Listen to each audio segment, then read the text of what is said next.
Hey everyone, we're back. I'm Chelsea Williams with Core Solutions Group.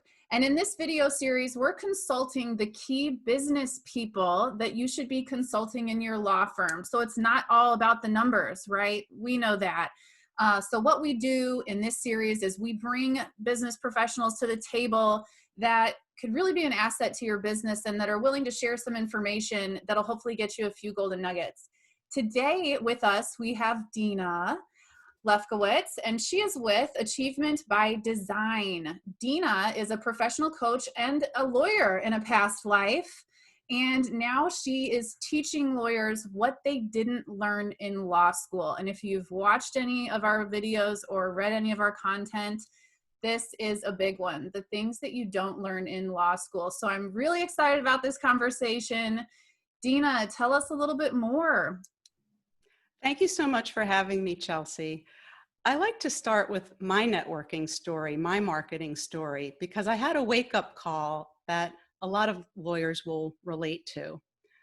So I was the youngest of 5 and the first to go to college, and I was the kid who always wanted more. I got my first job part-time when I was 10 years old because I quickly saw at a young age that my parents couldn't or wouldn't afford the things that I wanted. So I got working papers when I was 14, and then I put myself through college. And I was always very ambitious and on the go. And when I graduated from college, I couldn't really find a job that would enable me to move out of my college apartment. So I started to think about what else I could do. And I settled on lawyer without really knowing that much about the day in, day out, or what it took to be a lawyer. I went to law school, and I got a job in a litigation firm, and things were going really well. I was making good money. I was learning the ropes as a lawyer and working so hard. And then when I was around 10 years in, the firm that I was working for closed. My boss decided that he wanted to kind of retire. He was starting to lose his hearing, but he still had a big caseload. So he wanted to take that caseload and go to a firm with it, but not have to do any work, just be of counsel. So he's looking for that opportunity, a place to take his cases, and I'm looking for another opportunity where I can continue to do what I have always done, work. And guess who was more popular on the interview circuit? He was. The guy that didn't want to do any work was more popular than I was, who was prepared to work my tail off. The reason? He had a book of business and I didn't. Now, how could I have become a lawyer and been doing it for 10 years in a private law firm without ever thinking about getting clients? How could I have wound up in that situation? I talk about it because that's where a lot of lawyers are right at this moment. And there were a bunch of factors that led me there. One, I was happy with the salary I was making, and I didn't really feel a need to go whacking the bushes for more. I wasn't actively encouraged to market because in my experience, law partners were kind of happy to have me doing their work. And if I brought work in, that could create a capacity problem. So I wasn't actively encouraged to market. I was working long hours, so that was another reason. And I also didn't understand the conundrum that I was creating for myself. When you rely on other people to get your work for you, then you're dependent on them. And if they decide to quit or leave, you could be in a bind. And then finally, I didn't know how. I didn't know how to get my own business. It's a skill that you have to learn. In addition to being an entrepreneur, there are other skills that you must also have to be successful. And that's why I designed my coaching practice around those skills, because lawyers don't need to learn how to become better lawyers. They know that already. What they need to learn are some of the things that they call soft skills, relational skills, getting along with other people, how to network, market, and promote their businesses, and how to be effective treasurers of time so that they have the capacity to do all those things. Yeah, I agree. And, you know, it's almost, that's kind of what we do when we go into business for ourselves, right? We're like, oh, I can do this better, or I just don't want to answer to anyone else. And what we know is the work side of it, the doing side of it. And so, attorneys who choose to practice on their own hop in and they know how to do the work, and that's great. But then all these other hats come along and appear on the shelf, and then they have to figure those things out. And those are the things that college didn't necessarily prepare them for, right? And as you and Right. I know, the only way to grow and scale a business is to be able to delegate those things. That's right. It was no accident that I hadn't thought about marketing. Nobody was talking about it, and I had plenty of things to fill my time with. But I decided then, when I saw what was happening with my boss, that he was getting more offers than I was, I decided I had a Scarlett O'Hara moment. As God is my witness, if I get another job in a law firm, I am going to devote myself to marketing, because working was something I could do for other people. Selling was something I could do for myself, to feather my own nest and to better guarantee my own future. And to be a lawyer without clients, or an accountant without clients, or an architect without clients, any professional service provider needs clients. And so being a technician isn't enough. You also have to develop your entrepreneurial skills. Yeah. And I think that a lot of people, and even myself, I fell victim to this too when I first went out on my own, is we come to this realization that, oh, one of those hats sitting on my shelf is a salesman hat. Like, I have to sell crap.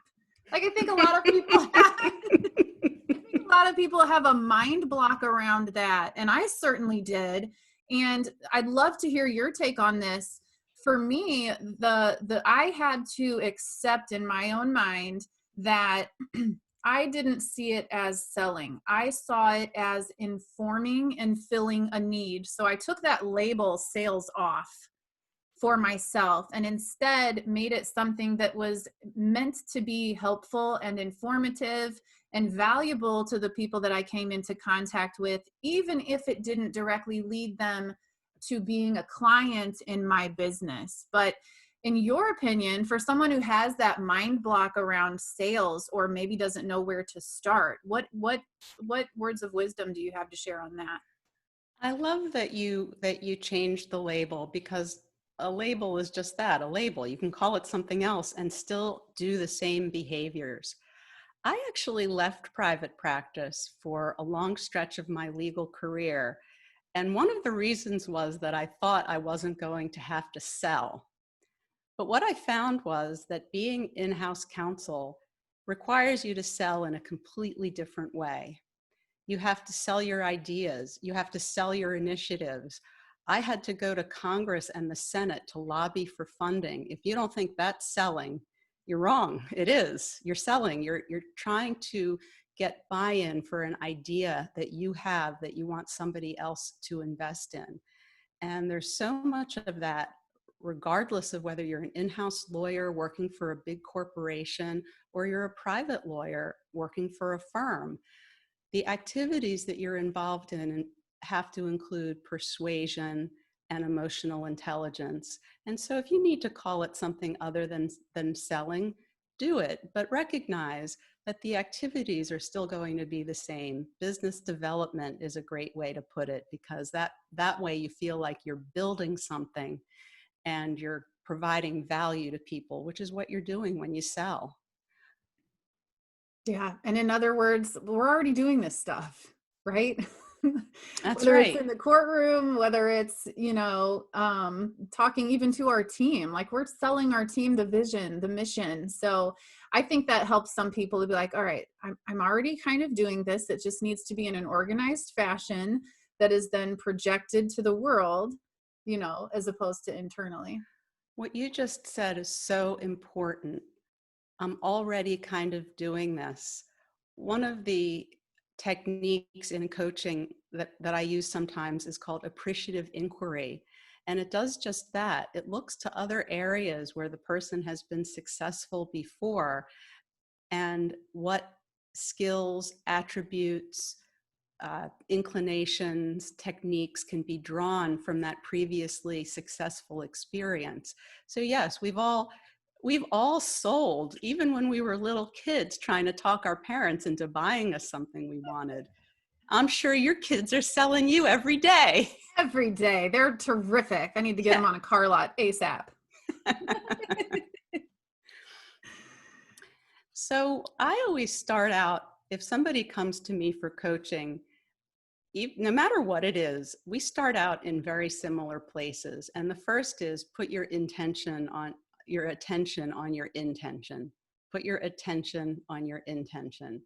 We have many things to divide our attention these days, more than ever. And so decide that this is going to be the year that you're going to engage in marketing. If I could give you one word that would enable you to do anything in the world that you wanted to do, you'd want to know the word, right? Of course. Commit. When you commit to something, when you write it down, when you devote time to it, it's going to happen. But the first thing that has to happen is a solid commitment to this new endeavor. And I say new endeavor because you might have been a lawyer or an accountant for 10 years, but selling is going to be a new endeavor for you.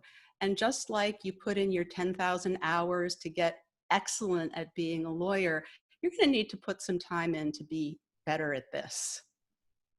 Yes. Yeah. It's no longer just law. So when I give my presentations in public, or if I'm doing it on a video, I'm always very conscious to separate the practice of law from the business of law. And I tell people we're going to leave the practice of law at the door, and we're going to have a conversation about the business of law. And I know that when attorneys go to hang their own shingle, they come to this realization that it's not as simple, and not to undermine the practice of law, but it's not as simple as practicing law. There are other components that I now have to be responsible for. And a lot of people can get overwhelmed in that moment, or maybe they don't have a team. And so everything is dependent on them completing the tasks and the functions. They have no one to delegate to. So a lot of people may be thinking to themselves right now, Dena, that sounds great, but I don't have time to master a new craft. So what would you have to say about that? What I would have to say about that is take a good, hard look at what you're spending your time on now. Are you making the best and highest use of your time? Are you doing things that are below your pay grade? And if you're not sure of where the time's going, and most people aren't, I'd suggest doing a little audit. It's called the 168-hour log. We all get the same number of hours a week. You, me, Beyonce, all of us. And I think of it more as self-management than time management, because we can all fall into little rabbit holes of time, and we all do. If you keep track for 2 weeks of your 168 hours, you'll have a much better idea of where your time is going. And I've never had a client do this that didn't have an aha moment, that didn't say, oh my God, I had no idea I was spending so much time on Facebook or on something else that isn't important or urgent in their lives. So figure out where the time is going. That's how we carve out little pockets of time to find for marketing.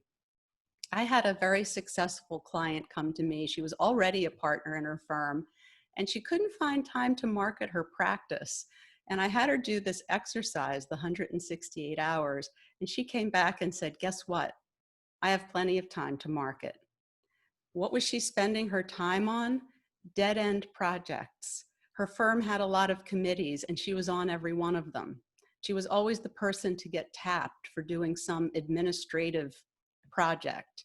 She had a big client that she was working on for one of the partners who never paid the bill. So after she was done doing the work, she had to go chase after the money, which she couldn't bill any time for. So once she started looking at the way she was spending her time, she could make better decisions about how to spend it. And that's going to happen for you too. I've never worked on this with a single person who said, oh yeah, every hour is spent at my highest and best, and there's nothing that I can change. That's just never happened. No, and I love that. And it seems to be a consistent. So, people like you and I, who it's easy for us to say these things because we're not engulfed in your specific business, for whoever's watching this. But being able to look at that time reflection, and you say it, I've said it in some of my stuff, I've had other guests who say the same thing. It's almost their first step. The first step is getting clarity around where you are giving your time, and then looking at that and saying what actually needs to be a priority and what doesn't need to be there at all. And this goes hand in hand with being able to delegate, right? So a lot of times when I'm having a conversation with law business owners about our services, tax and accounting stuff, I ask them, well, how many hours a month are you currently spending on your books? And let's say they say, oh, I'm spending 10 hours a month on my books. Well, what's your billable rate? $250. So if we instead now offload this 10 hours of non-billable time and turn it into billable time, that's $2,500 extra dollars a month, as opposed to spending time on something that's not the highest and best use of your time. So I love that you acknowledge that, of being able to take that step back and say, where am I allocating my time and where should I be allocating my time? And to take it even a step further, how do I hold myself? And I'm asking you this, Dena. So how do we now hold ourselves accountable to giving our time to the priority items on our list? You just made a really good point about the time value to a person of delegating something. But something that I often hear is, I don't have time to train somebody else to do this, so I'm just going to do it myself. But if you devote some time, let's say you have a task that takes you 5 hours a week, some administrative task that you're doing. And let's say it takes you 20 hours to train somebody else to do it. Well, 5 times 52 is, Chelsea, you're much better at math than I am. So what's 5? Not in my head. About 300. Okay. So you're going to take something off the top for the amount of time that it took you to train that person, but you're still going to realize hundreds of hours as a result of getting that 5-hour thing off your plate. So don't get hung up in how long it would take you to train somebody to do it, because that is a necessary evil that will lead to positive results in the long run and more than pay for itself over time. Yes, absolutely. And I've even personally run into a situation where I will create manuals or something, or training videos while I'm doing the task, so that I'm almost killing two birds with one stone. I think that videos are a really good way to train people, so that they have it to replay over and over again, and then actually having a manual, even if it's electronically, like in Asana or Teamwork or something like that. Anything that can be automated, you're absolutely right, should be in a manual, either for yourself when you have to do it again, or for somebody else when they're going to start doing it. No reinventing the wheel. Yes, and I love how Automate you as put much it. as possible. And I love how you put it on your website. You say that you must be a treasurer of time. And that's really what it boils down to. We can be a jack of all trades, or we can be a master of few. If you've chosen to go into your business, you have almost chosen to be a master of few, in a sense that if your business is going to thrive and survive, you have to have those priority focuses to give your time to. So I love that, to treasure your time. Think of how carefully you evaluate any investment that you're going to make with your money. Money is something you can always get more of. Time, we only get the 168 a week. Yes. That's it. They're not making any more. Yeah. And it makes me think of a quote by Warren Buffett, and he says that the most successful people have mastered the art of saying no. That is so true. And from the very beginning in law school, lawyers are taught to not say no. We're scared of the professors, we're scared of the assignments, and we go into practice and we're scared to ever say no, because that, of course, will mean that we lose our jobs and everything will go horribly wrong. The rules of professional conduct say we can only take as much work as we can competently do. So if somebody is asking you to do more than that, then it's worth having a conversation about. And perhaps no should not be your default. response when someone asks you to do something. For example, the client I spoke about earlier who did the 168 hours, she was a people pleaser.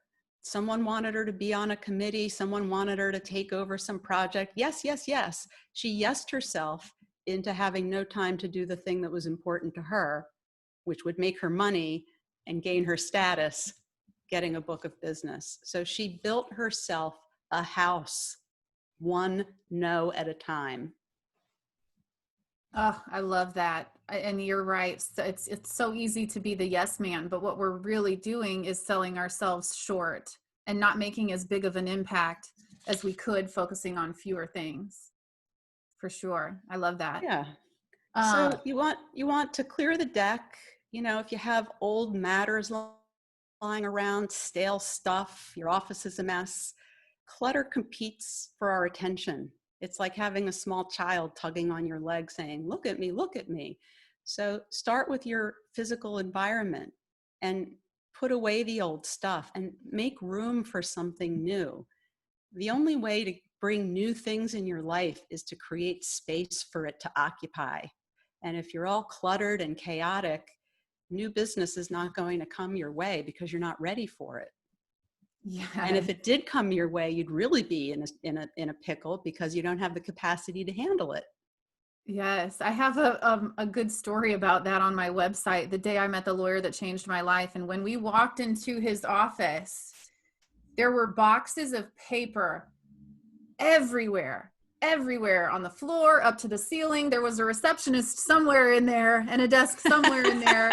But as a prospective client, it was very overwhelming. It made me doubt their ability to effectively process my case, you know. So it really, really does matter. You're right. The environment you're in plays a huge role. And I think up to this point, we've pretty much, you know, what we're talking about here a lot is mindset.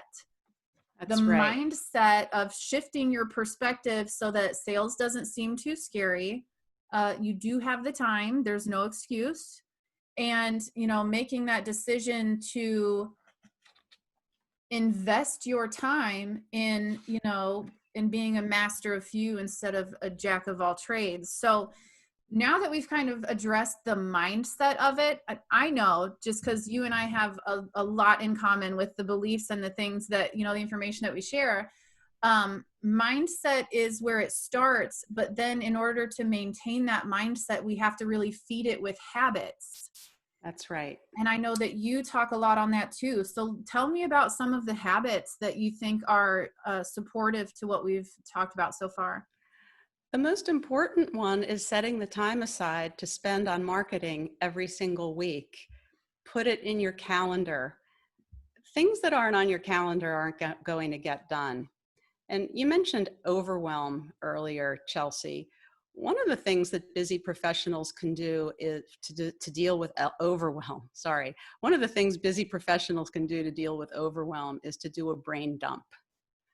Because the brain is not a container to keep things in. And yet all of us find we're driving around and things pop in and we don't have anywhere to write them down. And so they're going to pop in again and they're going to keep popping in until we finally do something. So sit down and write down everything that you have going on at work, at home, everywhere. That's the brain dump. You just sort of throw up onto a piece of paper everything that's going on. And then you create affinity groups because you're going to find that some of these things have things in common. Like when I did it last time, I found that there were a bunch of activities that required a phone call. They were all kinds of things, but each of them required a phone call. So I had to find time to sit myself down and make those calls. But I'm getting ahead of myself. You brain dump, and then you make affinity groups, and then you prioritize. Which of these things is the most important? And maybe they're not all going to happen this quarter. Maybe you want to do a new website for your law practice or a brochure. Figure out what's most important. And then this is the key, calendarize. Because a to-do list is so unsatisfying, it only ever gets longer. But when you put things on your calendar, it's no longer a to-do list. Now it's accounted for and it's going to happen. Not everything has to happen right now, but plan the things that can wait out for further in the year, and you'll find that you can more easily get things done. And then you implement, rinse, and repeat. As often as necessary, do a brain dump. When you're feeling overwhelmed, it's probably because you have things that are popping into your head that you still haven't gotten around to doing. I used to drive by the same ugly pile of wood in front of my house every day. I drove by it for years. It was there when we bought the house. We thought we'd use it. We never did.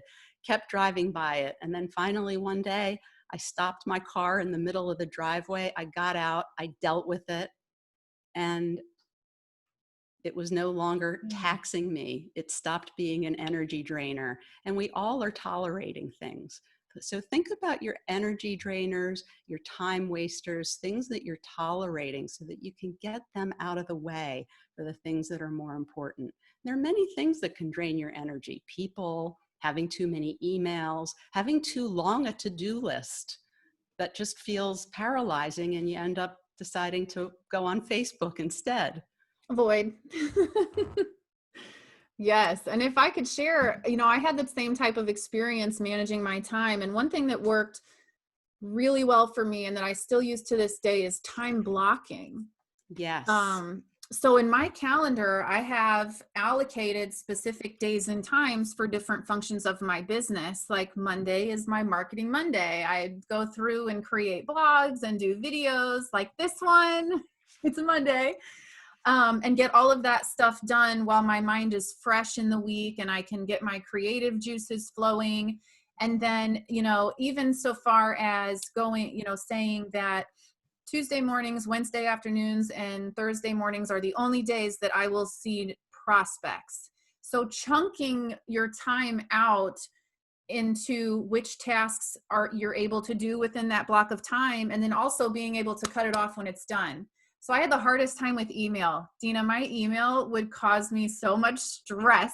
I was like, I could spend all day in my email and not do anything and still be busy. And so what I had to do for myself was give myself a half an hour in the morning and a half an hour in the afternoon and not look at it. And it forced me to skim through everything, pluck out the action items, put it in my task management, sort everything else, put it somewhere else so that I could get it done, and then leave it alone.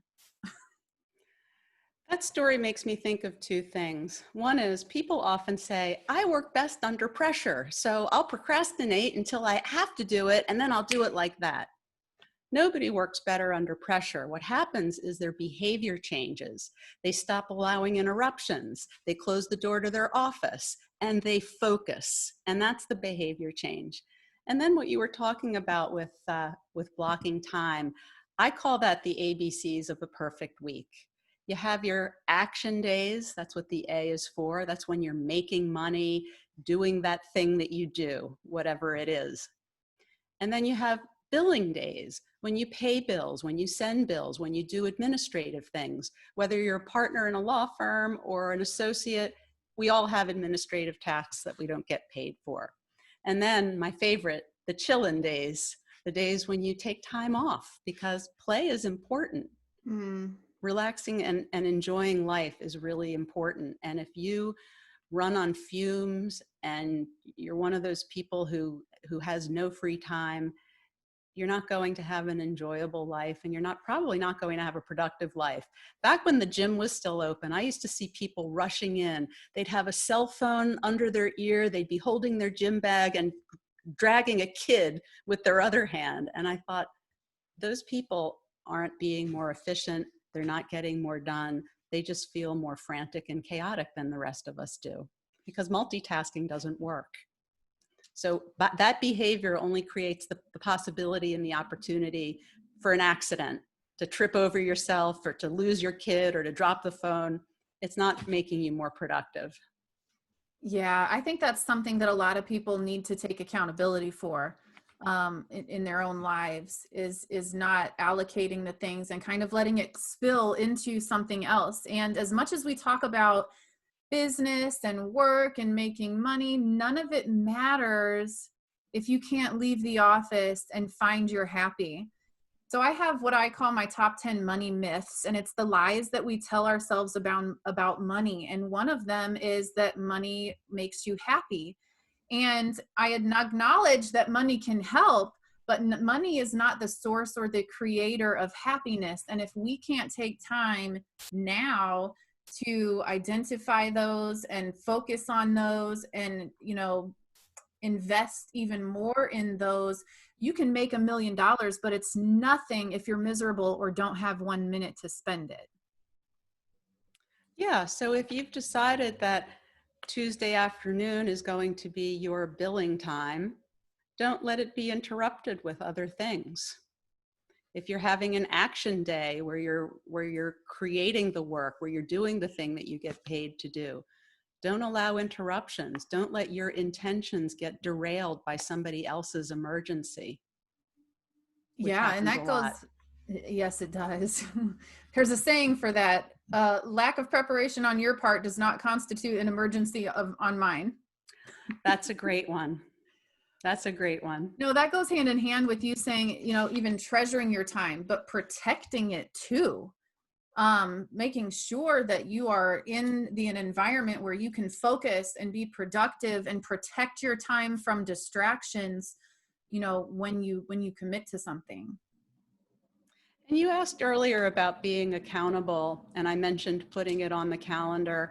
There are other ways of locking in accountability too, like having a colleague that you sit with once a week and talk about your marketing efforts, or having a mentor or a coach or somebody that knows that you've made a commitment to work on this. If it's your little secret, that doubles the chance that nothing's going to happen. So whether you're trying to lose weight, trying to get business, trying to get into shape, it always helps if you have accomplices, supporters, buddies, people that will help you and keep you accountable.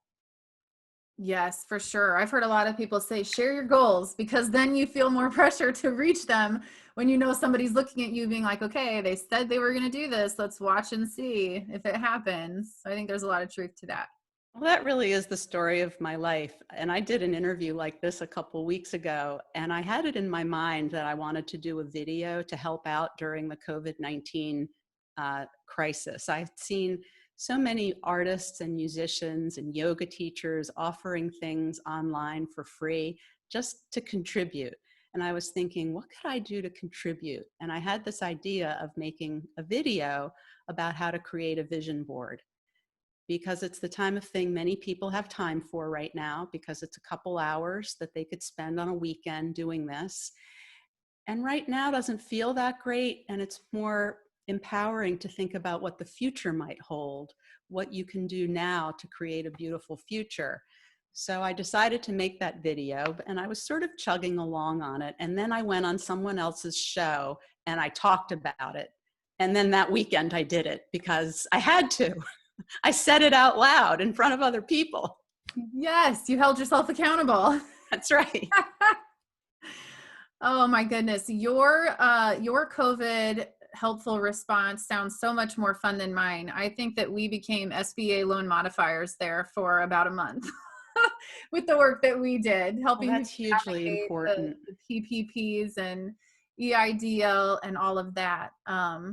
But that is part of the flexibility that is required when you are an entrepreneur, because change is inevitable and consistent all the time. So I think it's good that you and me got out there and did that.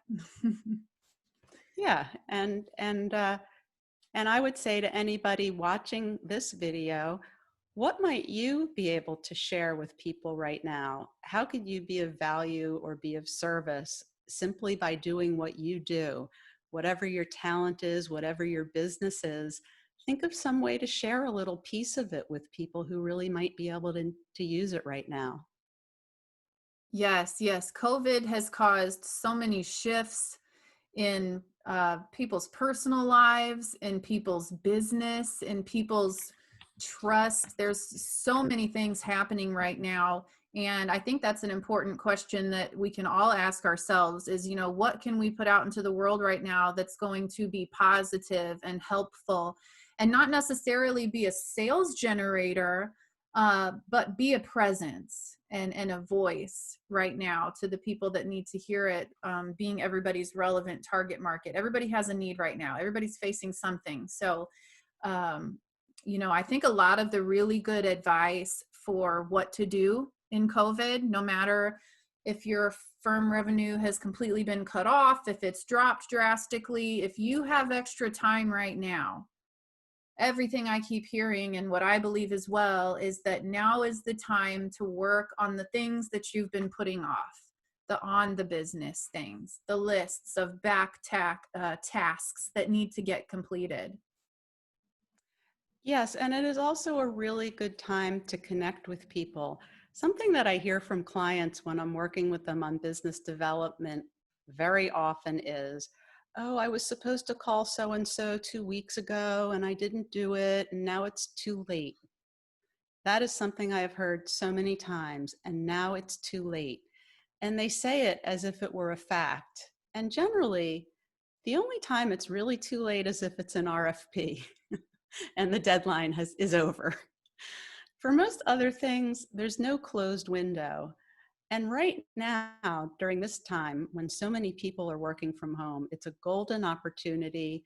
It's a get out of jail free card to call anybody you've ever cared about and just see how they're doing.